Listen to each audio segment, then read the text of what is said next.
بسم اللہ الرحمن الرحیم۔ السلام علیکم۔ کہانی پوائنٹ میں آپ لوگوں کو تہہ دل سے استقبال۔ تپتی دھوپ میں میں کھیتوں میں کام کر رہا تھا جب ایک بار پھر سے وہ چکر لگانے یہاں آئی تھی۔ کسی شان سے چلتی ہوئی وہ ملکہ عالیہ لگتی تھی۔ میں کام چھوڑ کر اسے دیکھنے لگا۔ اس نے مجھے یوں رکتے ہوئے دیکھا تو گھورتے ہوئے کہنے لگی، کیا ہوا؟ ہاتھ کیوں روکے تم نے لڑکے؟ جلدی جلدی ہاتھ چلاؤ، ابھی بہت کام کرنا ہے۔ میں نہیں جانتا تھا کہ یہ کون ہے، کیونکہ پہلی بار ابا نے مجھے باغ میں بھیجا تھا جہاں پر مجھے فالتو گھاس کی کٹائی کرنی تھی۔ جیسے ہی وہ تھوڑا قریب سے ہو کر گزری تو اچانک اس کے وجود سے ایک ایسی خوشبو آئی کہ میں اپنے حواس چھوڑ بیٹھا تھا۔ نہ جانے وہ کون تھی، کہاں کی رہنے والی تھی، لیکن کہیں یہ اسی محل میں آئی ہوئی مہمان تو نہیں۔ میری نگاہوں نے دور تک اس کا پیچھا کیا تھا۔ دور درختوں کے جھنڈ میں جا کر وہ نہ جانے کہاں غائب ہو گئی تھی۔ میں ٹھنڈی سانس بھر کر اپنا کام کرنے لگا، لیکن حقیقت تو یہ تھی کہ اس خوبصورت لڑکی کی خوبصورتی نے میرا دل موہ لیا تھا۔ کہاں وہ شہزادی کی طرح دکھنے والی لڑکی اور میں ایک غریب مزدور۔ شاید میں اپنی اوقات بھول گیا تھا۔ میرا نام رئیس ہے۔ میں ایک غریب کسان کا بیٹا تھا۔ ہم جس گاؤں میں رہتے تھے وہاں پر سب غریب ہاری رہتے تھے۔ میرا باپ بھی ایک کسان تھا، ایک چھوٹا کسان جو بڑے بڑے لوگوں کی زمینوں پر کام کرتا تھا۔ ہمارا ایک ذاتی گھر تھا، 2 کمروں پر مشتمل، ایک کچا مکان جسے کئی بار ابا نے پکا کرانے کی حسرت دل میں پالی تھی، لیکن آج تک وہ اس میں کامیاب نہیں ہو سکے تھے۔ مجھے تعلیم حاصل کرنے کا بہت شوق تھا، اس لیے میں نے میٹرک کے بعد شہر میں جا کر پڑھنے کا فیصلہ کیا۔ شہر میں ہاسٹل میں رہنے کا خرچہ میرا باپ نہیں اٹھا سکتا تھا، اسی لیے میری اماں بار بار کہتی کہ چھوڑ دے یہ تعلیم کے خرچے، جا کر اپنے پیو کا ہاتھ بٹا، اس کا بازو بننے کی کوشش کر۔ اماں مجھے سمجھاتی تھیں، پھر کہتی کہ کل کو تیری بہنوں کی شادی بھی ہوگی جنہیں وہ اکیلا اپنی بیٹیوں کو رخصت کرے گا۔ 3 جوان بہنیں ہیں، کچھ تو خیال کیا کر۔ میں ٹھنڈی سانس بھر کر رہ گیا۔ در حقیقت میں وڈیروں کی غلامی سے تنگ آ گیا تھا۔ میرے باپ نے ساری زندگی ان کی غلامی کی تھی، لیکن کیا صلہ ملا تھا؟ آج تک وہ ایک غریب کسان ہی رہا، کبھی بھی اپنی زمین کا ایک ٹکڑا تک خرید نہیں سکا تھا۔ ہمارے گاؤں میں وڈیروں کا نام بہت مشہور تھا، لیکن ایک حویلی جو کئی سالوں پہلے خالی ہو گئی تھی، نہ جانے اس میں ایسی کیا آفت آئی کہ اس حویلی میں رہنے والے سب لوگ اس گاؤں سے دور جا کر بس گئے تھے۔ کبھی پلٹ کر دوبارہ اس حویلی میں قدم بھی نہ رکھا۔ لیکن اب آج میں 20 سال کا ہو گیا ہوں، اور تب میں نے سنا کہ وہ حویلی پھر سے آباد ہو گئی ہے۔ حیرت کی بات تو یہ تھی کہ اس حویلی کا، جس کا نام شاداب محل تھا، وہاں ایک خوبصورت لڑکی آئی تھی جو کہتی تھی کہ میں اس حویلی میں رہنے والے شاداب احمد خان کی پوتی ہوں۔ وہ لڑکی تھی بھی بہت خوبصورت۔ میں نے 2-3 دفعہ اسے آم کے باغ میں کھڑے ہوئے دیکھا تھا۔ اس کا کھڑے ہونے کا شاہانہ انداز دیکھ کر اس پر کسی شہزادی ہونے کا گمان ہوتا تھا۔ میں آج بھی آم کے باغ کو صاف کر رہا تھا۔ میرا گریجویشن ہونے میں صرف 1 سال ہی رہ گیا تھا۔ ایسے میں جب وہ دور سے مجھے آتی ہوئی دکھائی دی، گلابی رنگ کا جوڑا پہنے، اس کا فراک زمین سے لپٹا جاتا، سنہرے بالوں پر کسی باربی ڈال کا گمان ہوتا تھا۔ جب بھی میری کالج سے چھٹیاں ہوتی تو میں گاؤں آ جاتا تھا، ابا کے ساتھ ہاتھ بٹاتا۔ ابھی بھی شام کو سب گھر والے ساتھ بیٹھ کر چٹنی روٹی کھا رہے تھے جب میں ابا سے کہنے لگا کہ اس حویلی میں وہ لڑکی کون ہے جو آباد ہو گئی ہے؟ عجیب لڑکی ہے۔ مجھے دیکھ کر کہنے لگی کہ جلدی جلدی کام کرو، یہاں کام کرنے آئے ہو یا آرام کرنا ہے؟ ابا میری بات سن کر مسکرایا اور کہنے لگا، ارے وہ تو بڑے صاحب کی پوتی ہے، کبھی میں بھی بڑے صاحب کی زمینوں پر کام کرتا تھا، لیکن پھر وہ یہ گاؤں چھوڑ کر اچانک چلے گئے۔ ان کا کوئی اتا پتہ ہی نہیں کہ وہ ابھی زندہ ہیں یا نہیں، لیکن اب یہ لڑکی آ کر کہتی ہے کہ میں شاداب خان کی پوتی ہوں۔ واقعی اس کے اندر مجھے شاداب خان کی جھلک نظر آتی ہے۔ میں حیرت سے ابا سے پوچھنے لگا کہ لیکن اچانک وہ گاؤں چھوڑ کر کیوں چلے گئے تھے؟ ابا کچھ سوچتے ہوئے کہنے لگے، نہ جانے دونوں بھائیوں کا کیا جھگڑا ہو گیا تھا، سمجھ ہی نہیں آئی۔ کیا مطلب ہے ابا؟ کیا آفتاب خان شاداب خان کا بھائی ہے؟ ابا جس وڈیرے کی زمینوں پر کام کرتے تھے اس کا نام آفتاب خان تھا، اور وہ شاداب محل جس کا مالک نہ جانے راتوں رات کہاں غائب ہو گیا تھا، جس کا کچھ اتا پتہ ہی نہیں تھا، در حقیقت وہ دونوں بھائی تھے۔ یہ بات آج مجھے معلوم ہوئی تھی۔ ابا کہنے لگے، ہاں لیکن دونوں بھائیوں میں زمین آسمان کا فرق ہے۔ کہاں وہ نیک دل بڑے صاحب جن کے پاس میں کام کرتا تھا، جب میں صرف 20 سال کا تھا۔ وہ مجھے اکثر کہتے تھے کہ ایک دن تم بہت بڑے آدمی بنو گے۔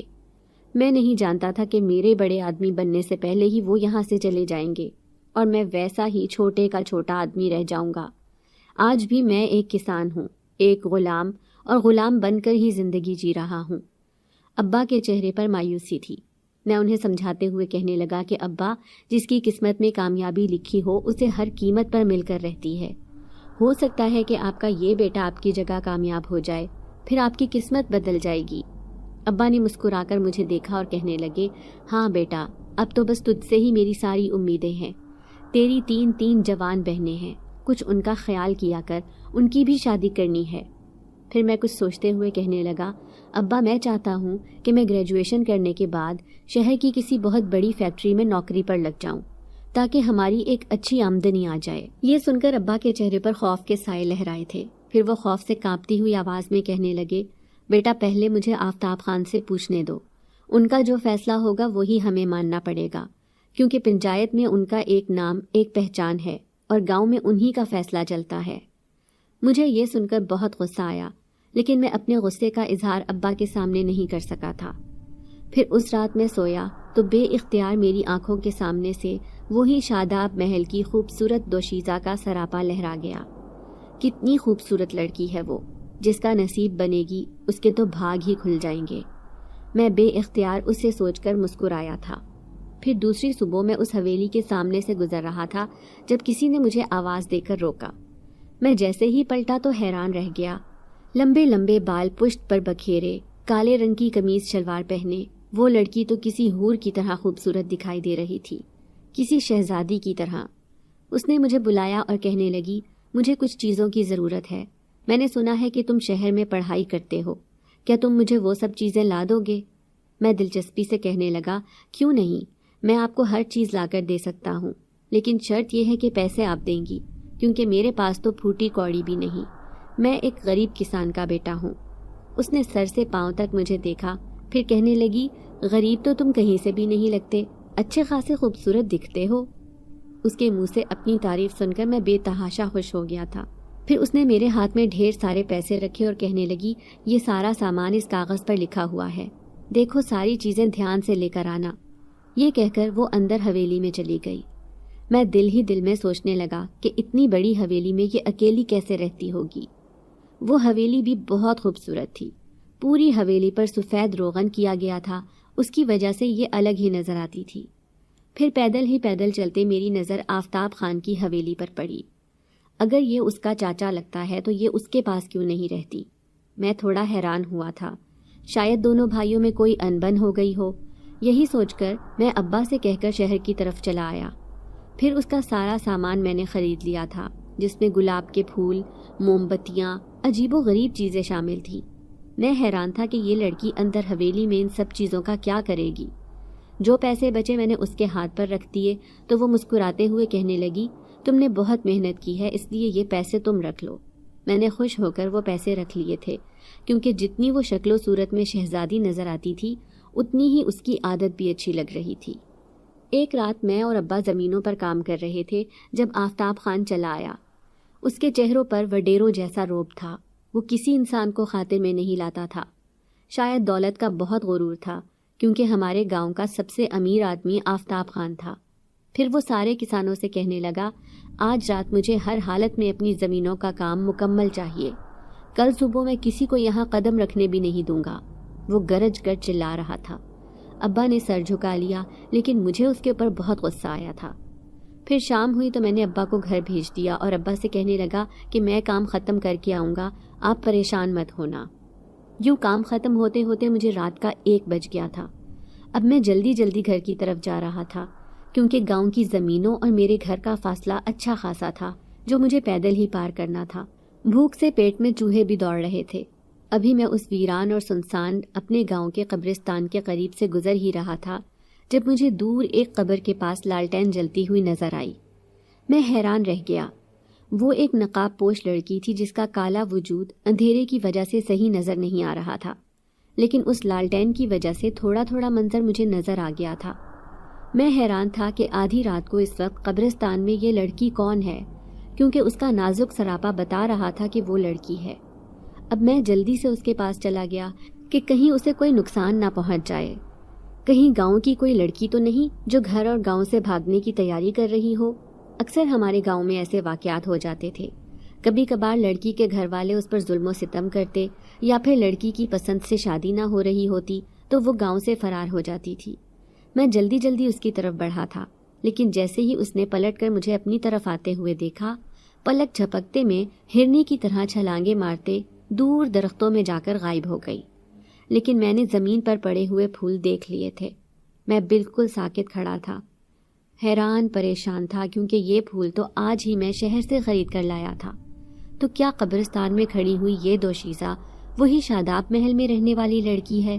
لیکن وہ آدھی رات کو اس قبرستان کے پاس کیا کر رہی تھی، جس پر سرخ گلاب بڑی تعداد میں بکھرے تھے اور موم بتی کی خوشبو آس پاس پھیلی ہوئی تھی؟ لیکن وہ اتنی جلدی اچانک کہاں غائب ہو گئی؟ میں درختوں کے پیچھے جا کر اسے دیکھنے لگا، لیکن اس کا تو کوئی نام و نشان بھی نہیں تھا۔ اب دل میں عجیب و غریب سوچیں لیے میں واپس گھر آ گیا تھا۔ سمجھ نہ آئی کہ آدھی رات کو وہ خوبصورت دوشیزہ اس قبرستان میں کیا کر رہی تھی۔ یہ بات میں نے کسی کو بھی نہیں بتائی، لیکن اگلے دن شاداب محل کے سامنے سے گزرتے ہوئے بے اختیار میرے قدم اس کی طرف اٹھے تھے۔ حویلی کا دروازہ کھلا پڑا تھا، کوئی چوکیدار بھی نہیں تھا جو یہاں پر بیٹھتا، کیونکہ آفتاب خان کے ہوتے ہوئے کسی کی جرت نہ تھی کہ اس کی اجازت کے بغیر وہ کوئی دوسرا کام کر لے۔ اب میں سیدھا اندر چلا آیا تھا۔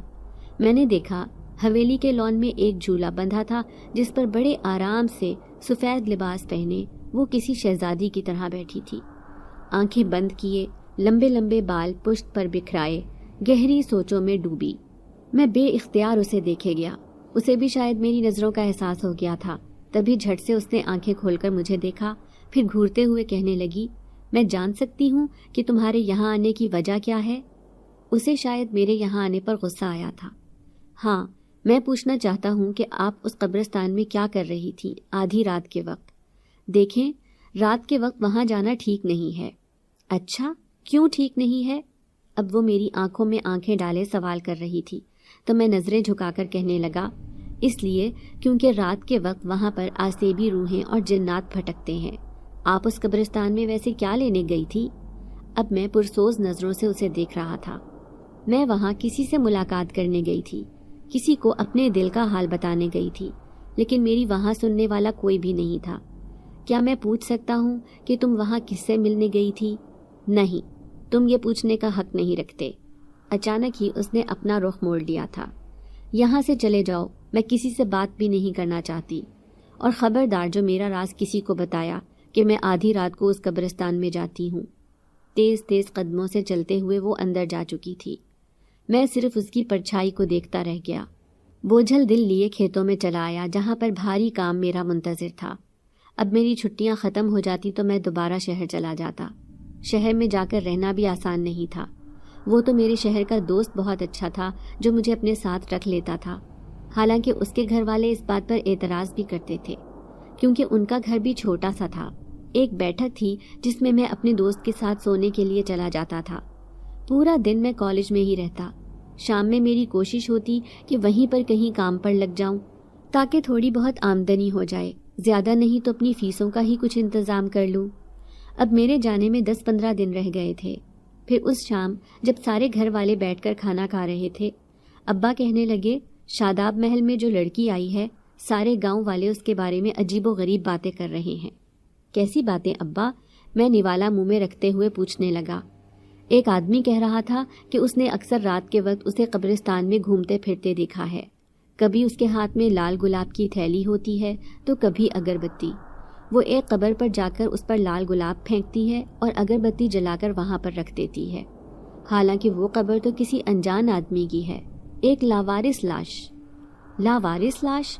میں نے چونک کر ابا کو دیکھا تو ابا کچھ ماضی میں کھوتے ہوئے کہنے لگے، ہاں یہ بات سچ ہے، وہ ایک لاوارث آدمی کی لاش تھی۔ اس قبر کو میں اچھی طرح جانتا ہوں۔ وہ ایک عمر رسیدہ آدمی تھا، لیکن افسوس کی بات یہ ہے کہ اس کی شناخت مٹ چکی تھی۔ مجھے یہ کہانی سن کر بہت دکھ ہوا۔ مزید اس کے بارے میں جاننے کا تجسس ہوا تھا، لیکن ابا نماز کے لیے اٹھ گئے تھے۔ پھر میں اپنے بستر پر لیٹ کر یہ سوچنے لگا کہ آخر وہ خوبصورت لڑکی اس لاوارث لاش کے پاس ہر رات کیوں جاتی ہے۔ میرے علاوہ دوسرے کئی لوگوں نے بھی اسے اس قبرستان کے پاس جاتے ہوئے دیکھا تھا۔ اس بات کا تجسس مجھے چین نہیں لینے دے رہا تھا۔ میں اسی شاداب محل کی اس شہزادی سے یہ بات پوچھنا چاہتا تھا کہ آخر وہ اس اجنبی کی قبر پر کیوں جاتی ہے، اس قبر سے اس کا کیا رشتہ ہے۔ ابھی میرے شہر جانے میں پورے 15 دن باقی تھے اور میں سوچ رہا تھا کہ اگر میں شہر چلا گیا تو واپس لوٹوں گا تو یہ یہاں پر موجود نہیں ہوگی، تو اس سے پہلے ہی مجھے یہ بات جاننی ہوگی۔ اسی بات کے تجسس سے مجبور ہو کر میں رات کے 12 بجے اپنے گھر سے نکلا تھا۔ پورا گاؤں سناٹے میں ڈوبا ہوا تھا، چاروں طرف ہولناکی چھا رہی تھی۔ ایسے میں اسی بات کا راز جاننے کے لیے دھیرے دھیرے اس حویلی کی طرف جانے لگا۔ لیکن یہ کیا، جیسے ہی حویلی کی طرف آیا تو دروازہ کھلا دیکھ کر میں حیران رہ گیا۔ اندر ہو کا عالم تھا، بندہ نہ بندے کی ذات تھی۔ وہ لڑکی کہاں گئی؟ کیونکہ حویلی تو پوری تاریکی میں ڈوبی ہوئی ہے۔ میں نے 2-3 دفعہ اسے آوازیں لے کر پکارنا چاہا، لیکن میرے جواب میں خاموشی تھی۔ پھر اچانک ہی میرے ذہن میں جھماکا ہوا۔ مجھے یاد آیا کہ کہیں وہ وہیں تو نہیں چلی گئی جہاں ہر رات چوری چھپے سب گاؤں والوں کی نظروں سے پوشیدہ ہو کر وہ اس قبر کے پاس جاتی ہے۔ میں الٹے قدموں وہیں بھاگا تھا۔ یہ موقع ہاتھ سے جانے نہیں دینا، یہی سوچ کر میں تیز تیز قدموں سے چلتے ہوئے اسی پرانے قبرستان کی طرف جانے لگا۔ میں نے دیکھا دور سے اس کا سایہ نظر آ رہا تھا۔ پھر میں درخت سے چھپ کر اسے دیکھنے لگا۔ اس نے ہاتھ میں پکڑے ہوئے پھول اس قبر پر رکھے اور وہاں سر رکھ کر لیٹ گئی۔ نہ جانے وہ منہ ہی منہ میں کیا بڑبڑا رہی تھی۔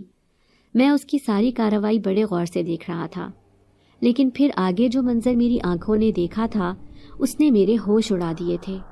وہ تھوڑی دیر بعد اٹھ کر گئی اور سامنے ایک پرانے درخت کے اندر غائب ہو گئی۔ میں بار بار اپنی آنکھیں مسل مسل کر دیکھ رہا تھا کہ میں نے کوئی خواب تو نہیں دیکھا ہے یا پھر مجھے کہیں گمان تو نہیں گزرا ہے، لیکن نہ یہ میرا خیال تھا اور نہ ہی خواب، یہ سب حقیقت تھا۔ وہ لڑکی وہاں سے غائب ہو چکی تھی۔ اس خوبصورت شہزادی کی اس بات نے مجھے خاصا خوفزدہ کر دیا تھا۔ پھر بڑی مشکل سے چلتا ہوا میں اس درخت کے پاس آیا۔ 2-3 دفعہ اسے آوازیں لگائیں، لیکن اس کا یہاں نام و نشان بھی نہیں تھا۔ یا خدا، یہ کیا ماجرا ہے؟ اب میں سر پکڑے بیٹھا تھا۔ پھر دھیرے سے مڑ کر گاؤں کی طرف واپس جانے لگا کہ اچانک کسی نے میرے کندھے پر ہاتھ رکھا۔ جیسے ہی مڑا تو میرے پیروں تلے سے زمین نکل گئی۔ وہ اپنی کالی آنکھوں سے مجھے گھور رہی تھی۔ اس کی آنکھوں میں واضح چمک تھی، جیسی میری یہاں موجودگی پر اسے غصہ آیا ہو۔ ابھی تم کہاں غائب ہو گئی تھی؟ میں نے خود اپنی آنکھوں سے تمہیں غائب ہوتے ہوئے دیکھا۔ میں نے 1 منٹ بھی صبر نہ کیا اور فوراً ہی اس سے پوچھ ڈالا، تم میری جاسوسی کیوں کر رہے ہو؟ جانتے بھی ہو کہ میں کون ہوں؟ میری حقیقت جان لی تو تمہارے ہوش اڑ جائیں گے، وہ غضبناک لہجے میں کہہ رہی تھی۔ میں بھی مضبوط لہجے میں کہنے لگا، تمہاری حقیقت جاننے ہی میں یہاں آیا ہوں۔ بتاؤ مجھے تم کون ہو اور یہ کیا کرتی پھر رہی ہو؟ سارے گاؤں کے لوگ پتہ ہے تمہارے بارے میں کیا کیا باتیں کر رہے ہیں۔ تبھی اس نے رخ موڑا اور شاہانہ انداز میں کہنے لگی، مجھے کسی کی باتوں سے کوئی فرق نہیں پڑتا، بس میں یہاں اپنا بدلہ لینے آئی ہوں۔ میرا بدلہ پورا ہوا تو میں یہاں سے چلی جاؤں گی۔ میرے سینے میں جو راز دفن ہے اس راز کو فاش کر کے ہی جاؤں گی ان گاؤں والوں کے سامنے۔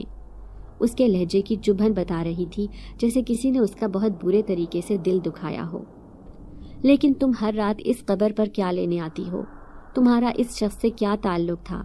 میرے ابا تو بتا رہے تھے کہ یہ شخص لاوارث تھا، اس کی تو کوئی شناخت ہی نہیں تھی۔ نہیں تھا یہ لاوارث، وہ غصے سے چیختے ہوئے لہجے میں کہنے لگی۔ جانتے بھی ہو یہ کون ہے؟ اس گاؤں سے اس کا کیا تعلق ہے؟ لیکن میں تمہیں کیوں بتاؤں؟ تم میرے لگتے ہی کیا ہو؟ اب اس نے سر سے پاؤں تک مجھے دیکھا تھا۔ میں اندر ہی اندر شرمندہ ہو گیا، پھر بے بسی سے اسے کہنے لگا، لیکن تم مجھے بہت اچھی لگتی ہو، اسی لیے تو میں بار بار تمہارے پیچھے آتا ہوں۔ میں اپنے دل کی بے بسی اس سے بیان کر رہا تھا۔ وہ میری بات سن کر مسکرائی، پھر کہنے لگی، مجھے ابھی تم پر ترس آتا ہے۔ تم ایک پڑھے لکھے خوبصورت نوجوان لگتے ہو، اس گاؤں کا مستقبل بدل سکتے ہو، پھر آخر کیوں اس وڈیرے کے غلام بنے ہوئے ہو؟ اس کی آنکھوں میں نفرت تھی، وڈیرے کا نام لیتے ہوئے اس کی زبان بھی شعلے اگل رہی تھی۔ میں بے بسی سے کہنے لگا، سارے گاؤں والے اس کی دولت جائیداد کی وجہ سے مجبور ہیں، وہ ایک امیر شخص ہے لیکن کسی کا حق کھا کر وہ کبھی سکھ سے نہیں جی سکے گا، اس نے مضبوط لہجے میں مجھ سے کہا تھا۔ کیا مطلب ہے تمہارا؟ کس کا حق کھایا ہے وڈیرے نے؟ وہ تو آفتاب خان ہے، شاداب خان کا بیٹا۔ دونوں بھائی بہت بڑے جاگیردار تھے، وہ نفرت سے کہنے لگی۔ دونوں بھائی تھے لیکن دونوں ایک دوسرے سے بالکل الگ۔ ایک کا دل محبت اور خلوص سے بھرا ہوا تھا تو دوسرے کے دل میں شیطانیت اور ہوس کی لالچ تھی۔ میں اس آفتاب خان کو اچھی طرح جانتی ہوں کہ یہ کس نیت کا مالک ہے۔ میں ڈرتے ڈرتے کہنے لگا، تو کیا آفتاب خان سے تمہارا کوئی تعلق نہیں؟ وہ تو آخر تمہارے چچا ہیں یا نہیں ہیں؟ نہیں ہے وہ میرے چچا، وہ میرے کچھ بھی نہیں لگتے، میرا ان سے کوئی خون کا رشتہ ہے ہی نہیں۔ میں صرف یہاں آئی ہوں تو اپنے بابا کے لیے، شاداب خان، جس نے مجھ سے وعدہ لیا تھا کہ میں ہمیشہ اس کی حویلی کی حفاظت کروں گی۔ اس حویلی جس کا نام انہوں نے بڑی شان سے شاداب محل رکھا تھا، لیکن آج دیکھو اجڑی حالت میں یوں ویران پڑی ہے۔ ایسے گمان گزرتا ہے مانو یہ اسی شاداب خان کی قبر ہو۔ اس کی آنکھوں سے آنسو ٹپ ٹپ گر رہے تھے۔ میں بے بسی سے اسے روتے ہوئے دیکھتا رہا، حالانکہ اس کا رونا میرے دل کو چیر رہا تھا۔ آخر یہ مجھے حقیقت کیوں نہیں بتا رہی؟ یہ کچھ چھپانا چاہتی ہے، لیکن میں اس قبر والا راز تو پھر بھی بھول ہی گیا تھا۔ میں اس سے پوچھنا چاہتا تھا، لیکن اس کی روتی ہوئی آنکھیں دیکھ کر ہمت ہی نہ ہوئی۔ پھر میں اسے دلاسا دیتے ہوئے کہنے لگا، چلو حویلی واپس چلو، دیکھو یوں راتوں کو یہاں آنا ٹھیک نہیں ہے۔ اب وہ خاموش رہی اور چپ چاپ میرے پیچھے پیچھے چلنے لگی۔ کچھ دور تک اس کے قدموں کی چاپ مجھے سنائی دیتی رہی۔ پھر میں اس سے بغیر مڑے کہنے لگا، آپ نے اس گاؤں میں آ کر اس کی شان بڑھا دی ہے۔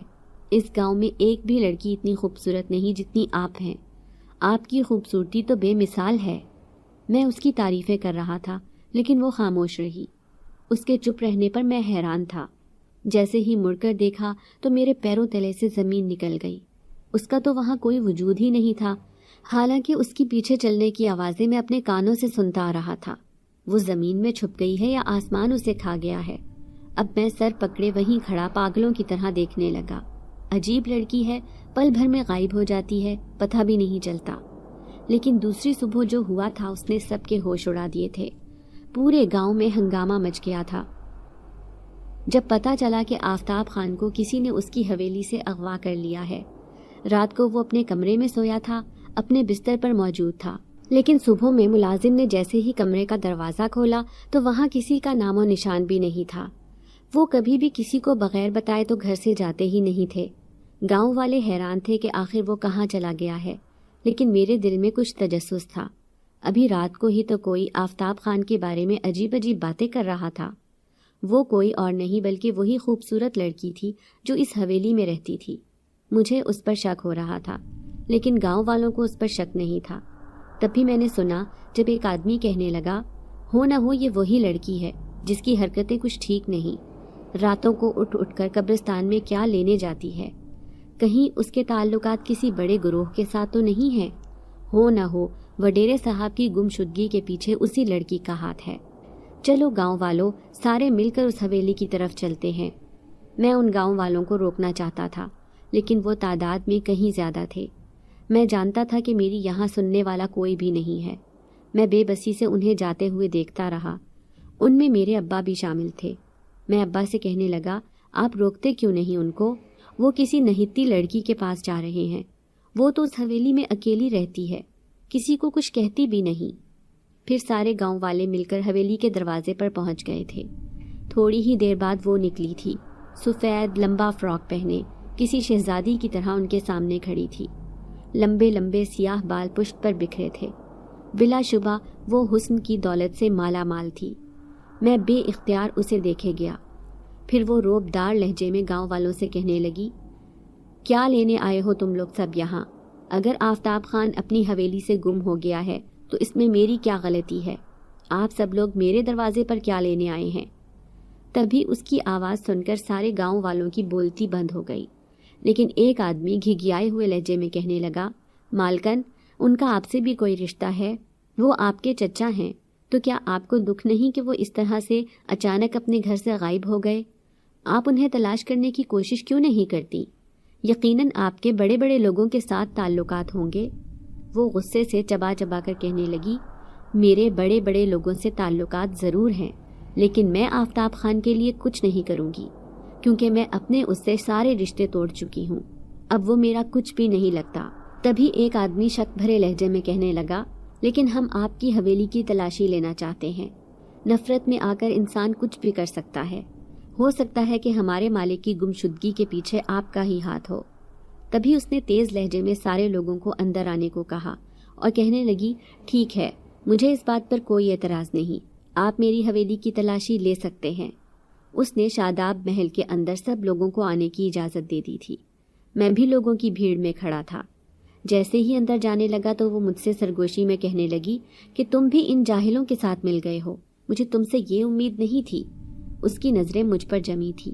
میں بے بسی سے کہنے لگا، میں آپ کے خلاف نہیں ہوں، لیکن گاؤں والوں کے ساتھ چلنا میری مجبوری ہے، کیونکہ میرے ابا، میرا پورا خاندان اسی گاؤں کے رہائشی ہیں۔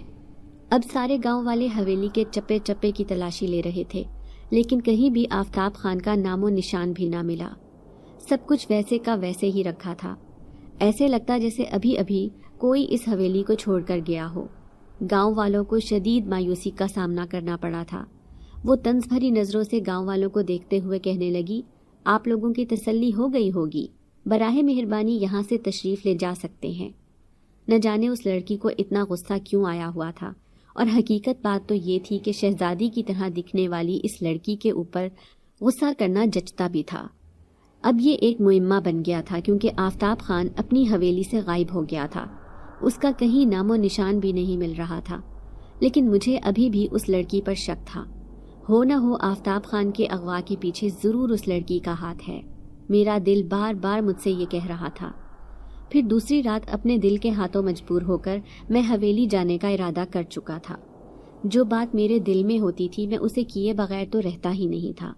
دبے پاؤں گھر سے نکلا، اپنی کالی چادر اوڑھی اور رات کی تاریکی میں اسی حویلی کی طرف جانے لگا۔ ابھی حویلی کے دروازے میں قدم رکھا ہی تھا کہ اچانک مجھے اپنے کانوں میں ایک دل دوز چیخ سنائی دی۔ یہ آواز کسی آدمی کی تھی۔ میں اپنا دل تھام کر رہ گیا۔ آواز حویلی کے اندر سے ہی آئی تھی۔ کہیں اس شہزادی کو کوئی تنگ کرنے تو نہیں آ گیا تھا، لیکن اس جیسی نیڈر لڑکی کو کون تنگ کرنے کی ہمت کر سکتا ہے؟ یہی سوچ کر میں بھاگا بھاگا اندر آیا تھا، لیکن نہ تو لڑکی نظر آئی تھی اور نہ ہی چیخ مارنے والا وہ آدمی۔ میں پاگلوں کی طرح چاروں طرف دیکھنے لگا، لیکن اچانک ایک دوسری آواز ابھری، لیکن یہ دیکھ کر میرے رونگٹے کھڑے ہو گئے کہ یہ آواز زمین کے اندر سے آ رہی تھی، جیسے کوئی زمین کے نیچے موجود ہو۔ تو کیا اس حویلی میں کوئی تہخانہ وغیرہ ہے؟ یہ خیال تو مجھے گزرا ہی نہیں تھا۔ حیرت انگیز طور پر اس زمین کے نیچے سے آنے والی وہ آواز بہت خطرناک تھی۔ اب میں اس تہخانے کو تلاش کر رہا تھا جو زمین کے نیچے بنا ہوا تھا۔ میں جانتا تھا کہ وہ یہیں کہیں پر موجود ہوگا۔ تبھی دور میری نظر ایک پلر کے پاس پڑی۔ وہاں ایک لوہے کا ڈھکن سا لگا ہوا تھا جو نیچے کی طرف کھلتا تھا۔ میں دبے پاؤں سیڑھیوں سے نیچے اتر گیا تھا، لیکن وہاں پر تو اندھیرا چھایا ہوا تھا۔ حیرت کی بات تھی کہ وہ خوبصورت لڑکی ابھی تک دکھائی نہیں دی تھی، لیکن چیخوں کی آوازیں تو یہیں سے آ رہی تھی۔ مجھے ایسے لگ رہا تھا کہ ہو نہ ہو یہ چیخیں آفتاب خان کی ہی ہیں۔ تب اچانک ہی ایک کمرے کا دروازہ زور زور سے بجنے لگا۔ میں حیرت سے اچھل پڑا۔ اکیلے پن کے خوف سے میں کچھ زیادہ ہی ڈر گیا تھا۔ جیسے ہی میں نے وہ دروازہ کھولا، مدھم سی روشنی نہ جانے کہاں سے آ رہی تھی۔ اسی روشنی میں نے دیکھا کرسی گھسیٹتا ہوا آفتاب خان دروازے تک پہنچ گیا تھا۔ وہ رسیوں سے جکڑا اس کرسی پر بیٹھا تھا۔ مجھے دیکھ کر کہنے لگا، میری مدد کرو، مجھے کھولو یہاں سے، ورنہ وہ مجھے مار ڈالے گی۔ وہ اپنا بدلہ لینے آئی ہے، وہ مجھے نہیں بخشے گی۔ وہ حد سے زیادہ خوفزدہ لگ رہا تھا۔ میں حیران پریشان سا وڈیرے کو کھولنے کے لیے جیسے ہی آگے بڑھا تو اچانک کسی کی بھاری آواز میرے کانوں میں آئی، خبردار جو اسے ہاتھ بھی لگایا تو جب تک یہ اپنے جرم کو سارے گاؤں والوں کے سامنے قبول نہیں کرے گا، میں اسے اسی تہخانے سے ہرگز نہیں چھوڑوں گی۔ مدھم سی روشنی میں اس کا خوفناک چہرہ اچانک ہی میری آنکھوں کے سامنے آیا تھا۔ سفید لباس پہنے، لمبے لمبے بال پشت پر بکھرائے، یہ وہی خوبصورت لڑکی تھی، لیکن آج اس کا چہرہ اتنا خوفناک کیوں لگ رہا تھا؟ میں خوف سے تھر تھر کانپنے لگا۔ تبھی آفتاب خان گڑ گڑاتے ہوئے اسے کہنے لگا، میں اپنا ہر جرم قبول کر لوں گا، لیکن خدا کے لیے مجھے یہاں سے جانے دو۔ میں مانتا ہوں کہ میں گنہگار ہوں، میں خطا کار انسان ہوں، میں نے بہت بڑا ظلم کیا ہے، لیکن مجھے معاف کر دو، مجھے ایسی سزا نہ دو۔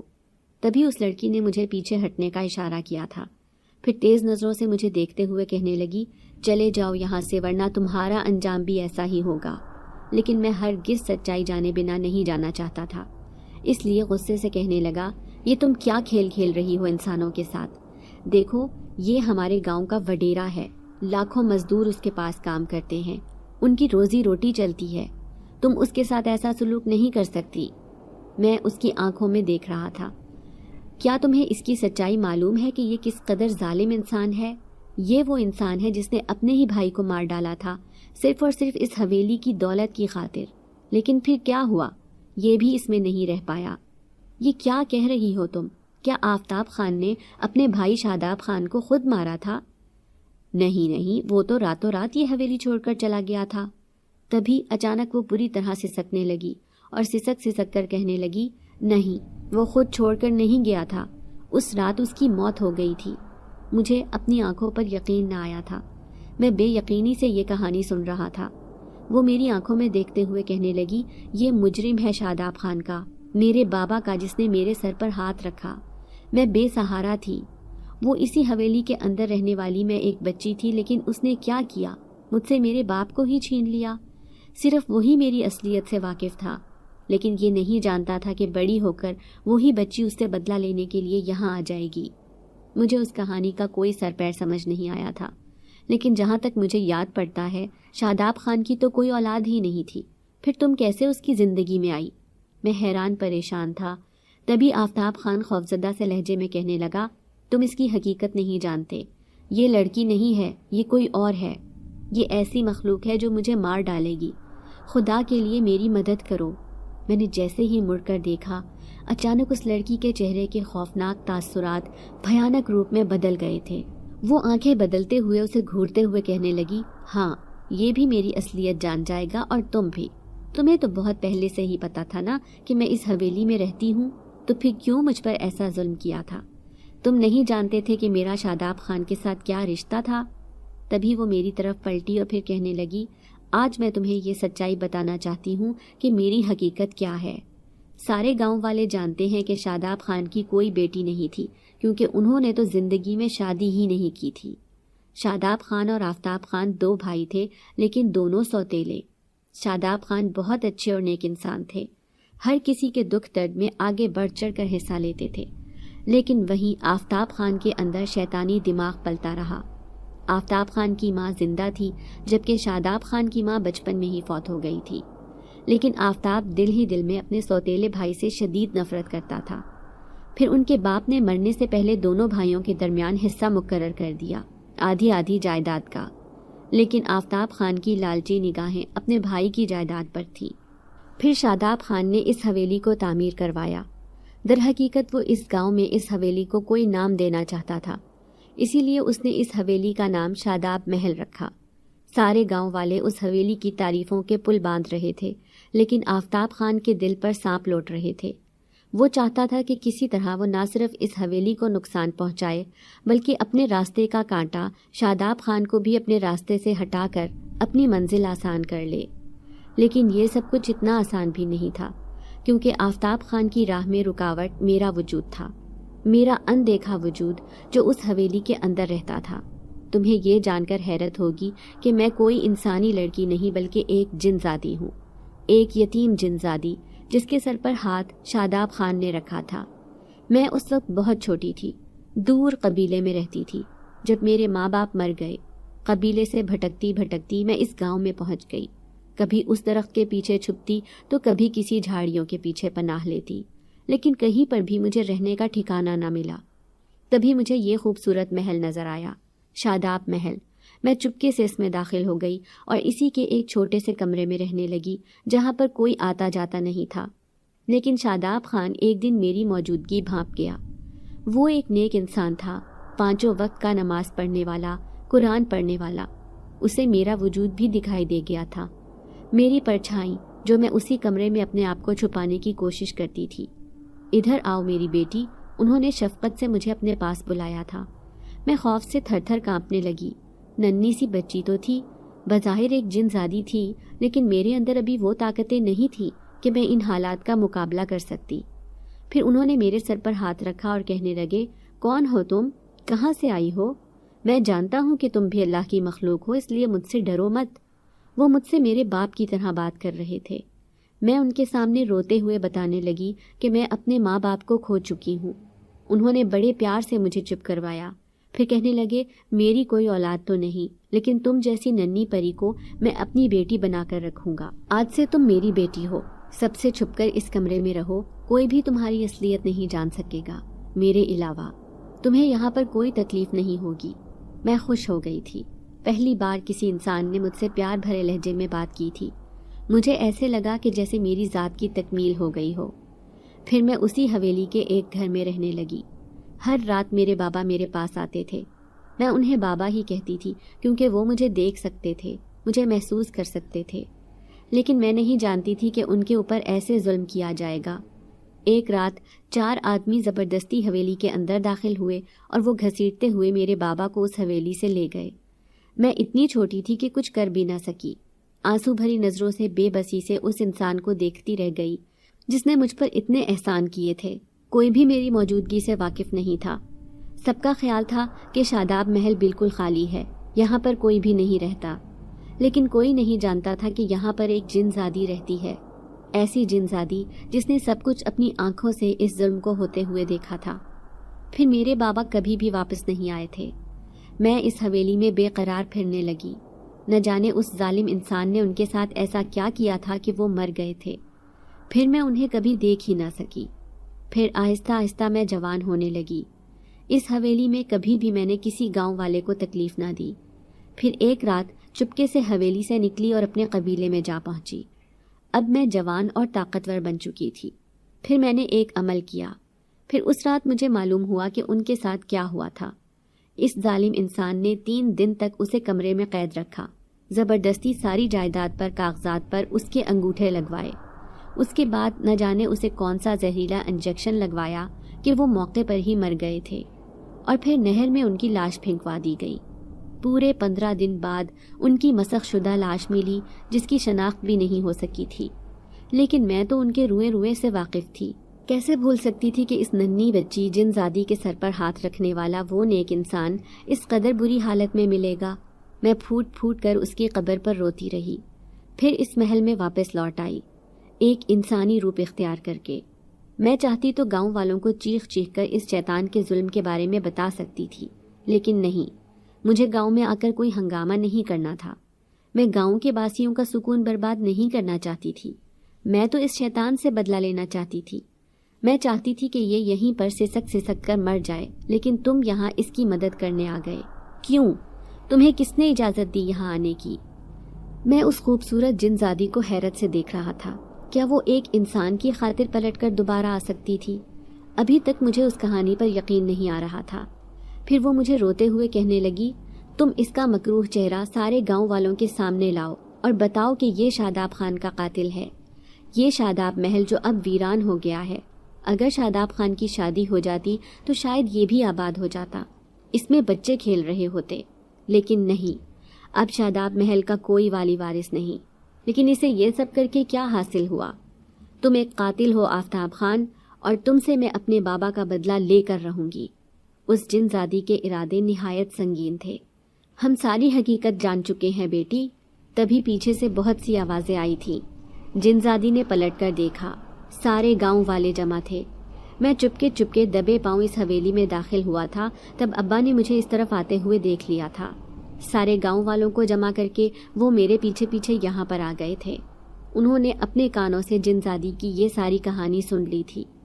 گاؤں والے آفتاب خان کے چہرے پر تھوک رہے تھے، پھر نفرت سے کہنے لگے، وہ نہ صرف تمہارا بھائی تھا بلکہ ہمارا باپ بھی تھا۔ جب ہم جوان تھے تو وہ بھی جوان تھا، اور اس نے ہمیں بھائیوں کی طرح سنبھال رکھا تھا، لیکن اس کے جانے کے بعد ہم تمہارے غلام بن گئے۔ غلامی والی زندگی تم نے ہمیں دی، اس لیے ہم تمہیں بھی اپنے گاؤں میں برداشت نہیں کریں گے۔ میں نے دیکھا جن زادی کی آنکھوں میں سکون تھا۔